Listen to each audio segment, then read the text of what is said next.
सूरज डूब रहा हो, अंधेरा थोड़ा थोड़ा छा रहा हो, और उस समय पर जब हम बाबा को दीप लगाकर आराधना करते हैं, उसकी स्तुति करते हैं, श्री शिवाय नमस्तुभ्यं, श्री शिवाय नमस्तुभ्यं, श्री शिवाय नमस्तुभ्यं, श्री शिवाय नमस्तुभ्यं। जब हम आराधना करते हैं, साधना करते हैं, तो वो समय का प्रदोष काल का दीप, प्रदोष काल की आराधना, प्रदोष काल की साधना और प्रदोष काल में परमात्मा का लिया गया नाम हमारे करोड़ों करोड़ों करोड़ों करोड़ों पुण्य को प्रबल कर देता है और हमारे पाप को छिन्न कर देता है।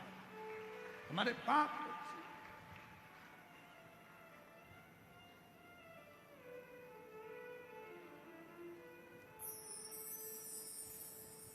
मार्गशीर्ष मास,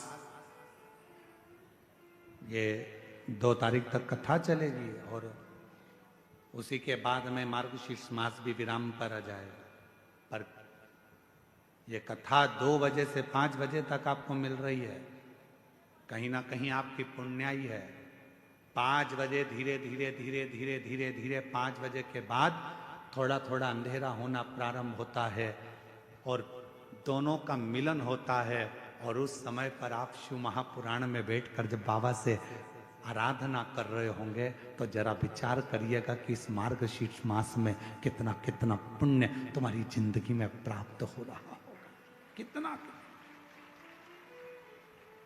ये कथा 1 बजे से 4 बजे नहीं, 2 बजे से 5 बजे तक। उधर से थोड़ा थोड़ा सूर्य अपनी तपन कम कर रहा होगा और इधर तुम्हारी आराधना चल रही होगी।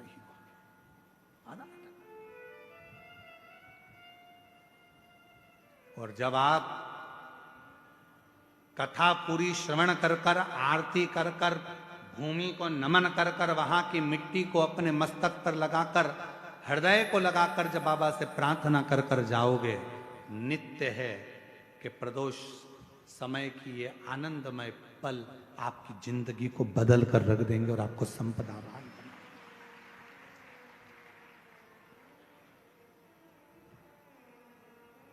और भोला सब दुख काटो, बोलो बोलो सब बोलो, ओ भोला सब दुख काटो। बाबा मेरी जिंदगी के जितने दुख हैं, जितनी तकलीफ है, जितना कष्ट है, वो सब काट दीजिए। मेरे जीवन की जो तकलीफें हैं वो मिटा दीजिए। मेरे जीवन के जो दुख हैं उनको समाप्त कर दीजिए। ये जिंदगी मानव की देह मिली है। इस संसार में आने के बाद, मानव का शरीर पाने के बाद संसार में कोई सुखी नहीं है। कोई तन दुखी, कोई मन दुखी, कोई धन बिन रहत उदास, तुलसी या संसार में सुखी राम का दास। इस संसार में एक सुखी है जो परमात्मा का भजन कर रहा हो। बाकी के तो कोई तन से तकलीफ में, कोई मन से, कोई धन से, ये कष्ट तो चलते ही रहते, ये तकलीफें तो चलेंगी, ये कष्ट तो चलेगा। पर आप अपनी जिंदगी को संवारे कैसे, आप अपने जीवन को श्रेष्ठमय कैसे बनाए, आप अपने जीवन को आनंदमय कैसे बनाए, ये तो सब चलेगा।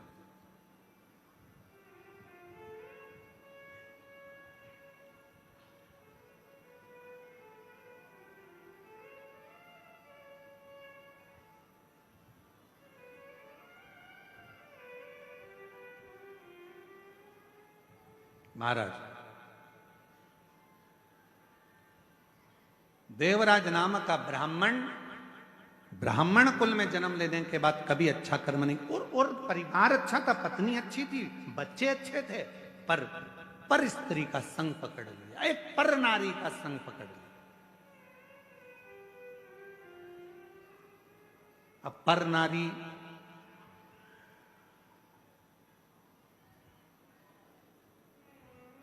तुम्हारी सुंदरता पर आसक्त नहीं हुई, पर नारी तुम्हारी सुंदरता पर आसक्त नहीं हुई है, पर नारी यदि आसक्त हुई है तो तुम्हारे वैभव पर, तुम्हारे धन पर, इससे मुझे ये मिल जाएगा, इससे मैं गाड़ी ले लूंगी, इससे मैं जेवर बनवा लूंगी, इससे मैं ज्वेलरी ले लूंगी, इससे मैं आभूषण ले लूंगी, इससे मैं प्लाट ले लूंगी, इससे मैं धन ले लूंगी, इससे मैं बैलेंस डलवाऊंगा, इससे मैं ये करूंगी। वो धन को लेने के लिए, संपदा को लेने के लिए निवेदन, श्रेष्ठ नहीं। और देवराज के साथ में हुआ वही। अच्छी जिंदगी जी रहा था देवराज, पत्नी अच्छी थी, परिवार अच्छा था, बच्चे अच्छे थे, कुल अच्छा था, सब कुछ अच्छा था, पर एक स्त्री ने बर्बाद कर दिया। चोरी करना सिखा दिया, गलत संगति में उसको मदिरा पान करना सिखा दिया, मांसाहार करना सिखा दिया, और आखिरी में वेश्यावृत्ति में तो लगी गया था। एक दिन उस पर स्त्री ने कह दिया देवराज से कि रानी के गले में जो रानी हार पड़ा हुआ है वो हार मुझे चाहिए, तू ला कर देना, तब अपना चेहरा दिखाना। तू ला कर देना तो अपना चेहरा दिखाना। उस स्त्री के जाल में, उस स्त्री के जाल के अंदर देवराज ब्राह्मण ऐसा फंस चुका था कि गया, वो देवराज ऐसा फंसा बैठा था कि रानी के महल में जाकर वो हार को चुराने के लिए गया। हार को महाराज, मेरी जीजियों, मेरे जीजाओं, मेरी बेटियों, बेटाओं, मेरी माताओं, मेरे भाई, याद रखना,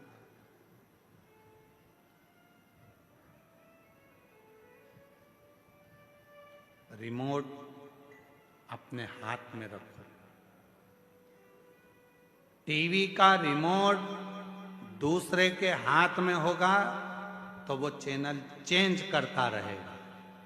टीवी तुम देख रहे हो तो रिमोट भी, बोलो जम के, अपने हाथ में रखो, नहीं तो वो जो देखना होगा वो देखेगा। बच्चों के हाथ में रिमोट आ गया तो कार्टून लगाएंगे,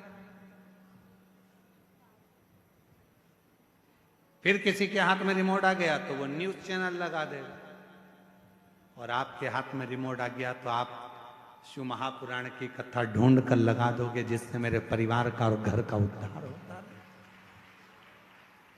रिमोट अपने हाथ में रखो।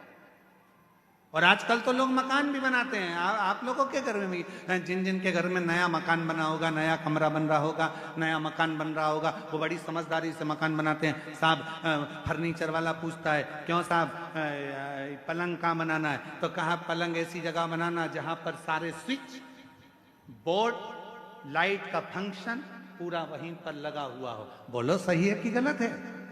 आज के जमाने में लोग पलंग के बिल्कुल पास में लाइट का बोर्ड लगवाते हैं। पंखा यहीं से बंद हो जाए, लाइट यहीं से बंद हो जाए, टीवी यहीं से बंद हो जाए, यहीं से चालू यहीं से बंद, एसी यहीं से चालू यहीं से बंद, बिल्कुल पास, नजदीक। क्यों? पलंग के पास में अगर लाइट का बोर्ड होगा तो टीवी बंद चालू तुम कर सकते हो, लाइट बंद चालू तुम कर सकते हो। उसी तरह याद रखना, जैसे पलंग के पास बोर्ड होना जरूरी है, तो मोबाइल भी पड़े पड़े चार्ज पे लगा दोगे, उठा लोगे, बंद कर दोगे। उसी तरह अपने हृदय के पास में देव अधिदेव महादेव का होना जरूरी है, तो वो सुख दुख को देखता है। सुख दुख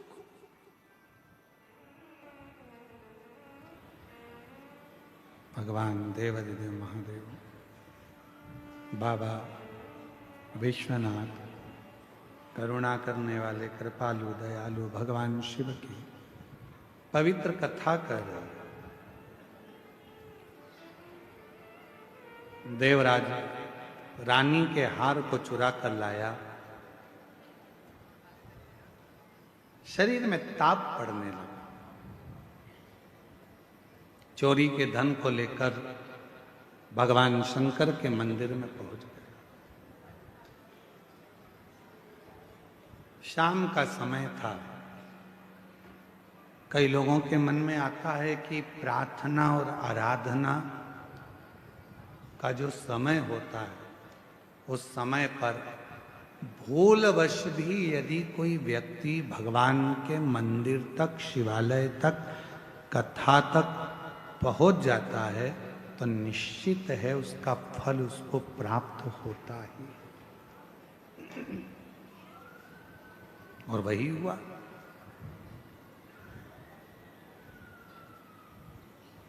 पहुंच गए।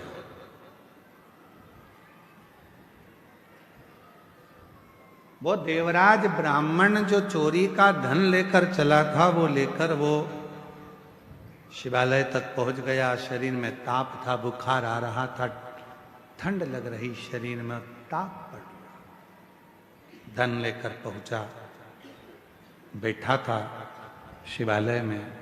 वहां एक कोई बुजुर्ग ब्राह्मण शिव जी की पवित्र कथा का वाचन कर रहा था।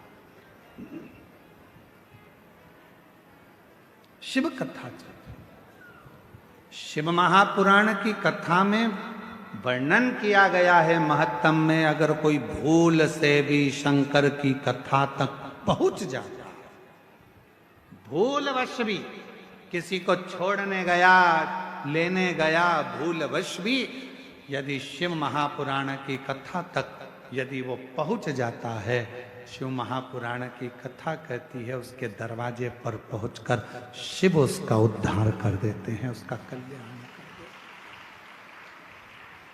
भूलवश।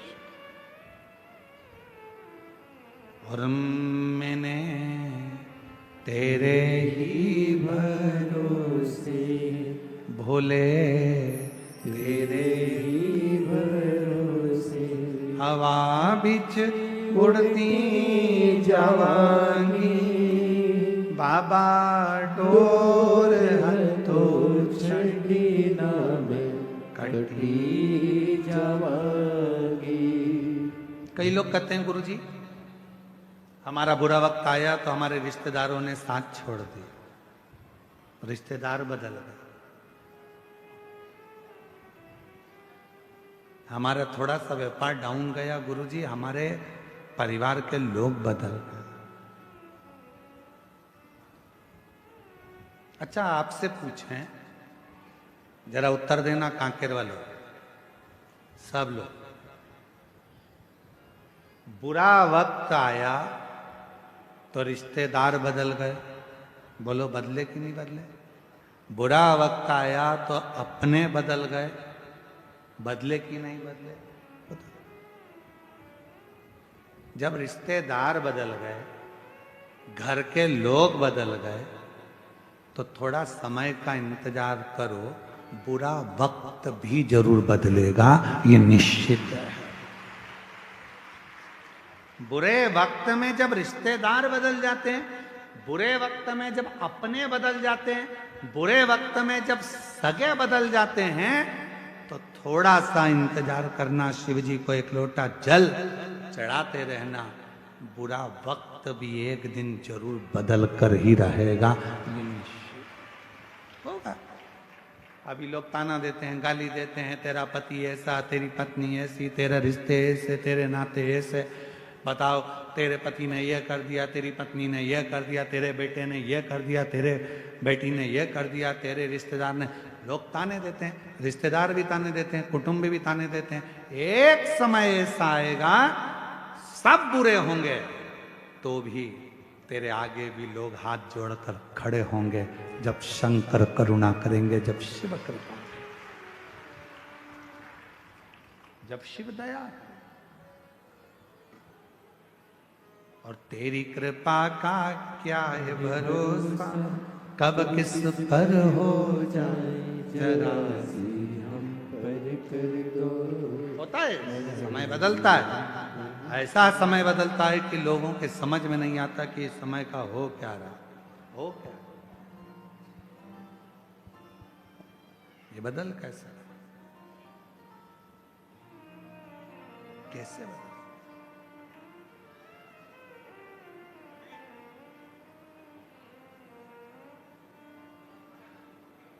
एक बात आप लोगों से कहें, एक मक्का का खेत था, मक्का लग रही थी।